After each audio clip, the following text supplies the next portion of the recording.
ছোট্ট একটি অ্যারোমেটিক জুঁই ফুলের ডাল থেকে চারা তৈরি করে ফেলেছি। হাই এভরিওয়ান, আসসালামু আলাইকুম। অনন্যা গার্ডেনে তোমাদেরকে স্বাগতম। জুঁই ফুল পছন্দ করে না এই রকম মানুষ খুঁজে পাওয়াই মুশকিল, কারণ এই ফুল গাছের ছোট্ট ফুলগুলো এবং এর গন্ধ কিন্তু মানুষকে পাগল করে দেয়। ফুলটা ছোট হলেও এর ক্ষমতা কিন্তু অনেক। এত সুন্দর গন্ধ যে যে কেউ পাগল হতে বাধ্য। আমি তো এই জুঁই ফুলের প্রেমেই পড়ে গেছি। গত বছর এই জুঁই ফুল আমার বাগানে প্রতিস্থাপন করেছিলাম। জুঁই ফুল আমার খুবই পছন্দের একটি ফুল, তবে বেশিরভাগ যারা বাগানি তাদের বাগানে জুঁই ফুল গাছ আছে, কারণ তারা সবাই কিন্তু জুঁই ফুলকে প্রথম সারিতেই রেখে দেয়। যাই হোক, আমার বাগানের জুঁই ফুল গাছকে এবছরও প্রতিস্থাপন করার জন্য ছোট্ট একটা ডাল কেটে আমি চারা তৈরি করার জন্য মাটিতে চারা বসিয়ে দিয়েছিলাম। সেখান থেকে কিন্তু সুন্দরভাবে চারাটা হয়েছে এবং প্রচুর শেকড় বের হয়েছে।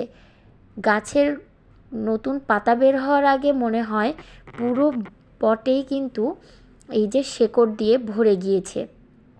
মাশাআল্লাহ, আমার তো খুবই ভালো লাগছে। দেখো শেকড়ের পরিমাণ দেখো কত বড়। গাছ ছোট কিন্তু শেকড় প্রচুর বড় হয়ে গেছে।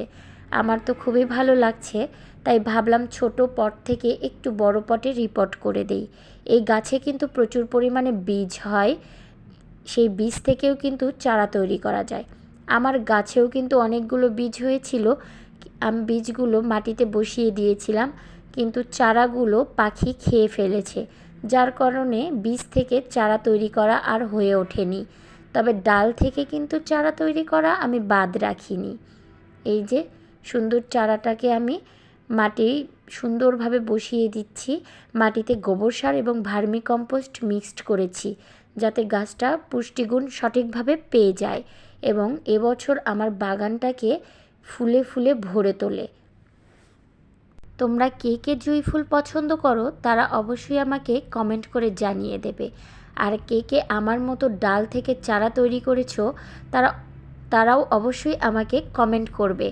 আর আমার ভিডিওটি ভালো লাগলে অবশ্যই শেয়ার এবং সাবস্ক্রাইব করে দেবে।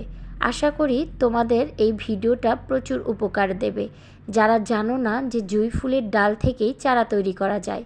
প্রতি বছর জুঁই ফুল কেনার কোনোই প্রয়োজন নেই। ছোট্ট একটা ডাল সংগ্রহ করতে পারলে সেখান থেকেই প্রচুর চারা তৈরি করা যাবে। আজকে এই পর্যন্তই, দেখা হবে পরবর্তী ভিডিওতে। আল্লাহ হাফেজ।